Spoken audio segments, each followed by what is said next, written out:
Fala galera, tudo bem? Eu sou o professor Márcio e hoje nós vamos trabalhar com um assunto que é a dilatação volumétrica dos líquidos, ok? Então quando você fala dilatação volumétrica, você já tem em mente aquela forma dos sólidos, que a variação de volume vai depender do volume inicial, multiplicado pelo coeficiente de dilatação volumétrico e pela variação de temperatura sofrida. Excelente! Nos líquidos também não é diferente. Quando você quer saber a variação de um líquido e ele não considera o recipiente que está contido esse líquido, você vai fazer exatamente aquela relação. Ó. Você vai usar que ΔV é igual a volume inicial vezes gama vezes ΔT. Pronto. Vamos imaginar um caminhão carregado com combustível. Ele é carregado a uma certa temperatura e descarrega no local a uma outra temperatura. Então, se a temperatura aumentar, ele vai descarregar um volume maior, vai sofrer um aumento de volume, ok? Se ele descarrega com a temperatura mais baixa, ele vai perder volume.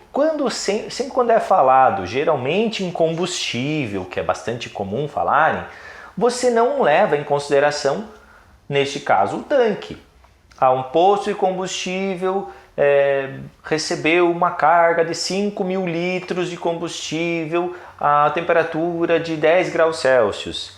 No outro dia ele começou a vender esse combustível a uma temperatura do dia, não que ele aqueceu o combustível, mas do dia, a uma temperatura de 30 graus Celsius. Então houve uma variação de 20 graus Celsius de quando ele recebeu e quando ele vendeu. Então, se ele vender, imaginando que toda essa variação climática de temperatura do clima foi transmitida para o combustível que estava a 10 graus Celsius possuía 5.000 litros. Um combustível a 30 graus Celsius possui um volume maior. Então, o dono do posto obteve um lucro ao vender todo o combustível no outro dia. Para evitar essas variações de temperatura, os tanques são enterrados, gente. Então, para evitar essas variações de temperatura, os tanques são enterrados, são subterrâneos. Até por questão de espaço também, para não ocupar muito espaço, por segurança, eles são enterrados, certo? Então, nós temos essa condição também. Quando não for falado de recipiente, você faz isso. Mas, professor, e se eu falar da variação do volume de um líquido, por exemplo, de mercúrio, quando ele está dentro de um copo de vidro? Opa! E você aquece isso. Se você aquecer o copo de vidro, como está nesse desenho aqui, ó. Imagine que você tem um copo, essa parte preta, um copo, cheio de mercúrio. Quando você aquece esse mercúrio, que deixou de ser azulzinho, passou a ser vermelho, por que está vermelho? Porque ele aqueceu, então ele vai transbordar, ó, o recipiente vai aumentar, percebam, ó, o copo aumentou de volume e no meu caso eu fiz bem grotesco mesmo, para vocês poderem perceber de que o recipiente também aumenta a temperatura e também aumenta o volume. Aumentando o volume do recipiente, ainda assim transbordou. Então como que eu vou tratar de tudo isso? Porque o recipiente aumenta de volume, o líquido aumenta de volume e uma parte transborda. Então você vai perceber o seguinte, ó, que a variação de volume do líquido, vai depender da variação de volume do recipiente, de quanto o recipiente vai aumentar e mais a variação de volume aparente, que é o que transborda para cá. Então tudo isso aqui, ó, é o líquido aparente. Então, quanto ele também aumentou de volume, porque uma parte dele caiu, então ele também variou o volume, ele também estava aquecido, tá?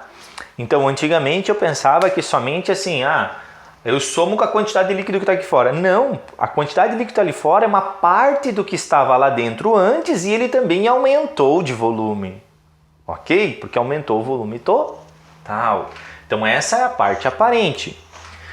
Então, você vai pegar essa equação e substituir aqui, ó, volume inicial. O volume inicial não era do próprio recipiente? Então o volume do líquido era igual ao do recipiente. Então eu vou dizer que é V0. Vezes o gama do líquido vezes a variação de temperatura. Igual variação de volume do recipiente. É o volume inicial, que é igual ao do líquido, que eles eram o mesmo, vezes o gama do recipiente, porque agora ele é imagine vidro e mercúrio, mais, vezes variação de temperatura, professor. Vezes variação de temperatura mais o teu volume inicial, porque ele se tratava do mesmo líquido, então por isso que essa parte aparente estava aqui no líquido, volume inicial, vezes gama aparente, vezes variação de temperatura. Dá para você simplificar algumas coisas, colocar em evidência, do tipo gama do líquido vezes volume inicial vezes ΔT, igual a gama, vamos fazer o seguinte, volume inicial vezes variação de temperatura, vezes gama aparente, gama do recipiente, mais gama aparente. Beleza? O que dá para fazer aqui é você simplificar aqui. Sobrou quem? Sobrou que o gama do líquido ele é igual ao gama do recipiente mais o gama aparente. Essa relação é uma relação importante. O que é o gama? É o coeficiente de dilatação.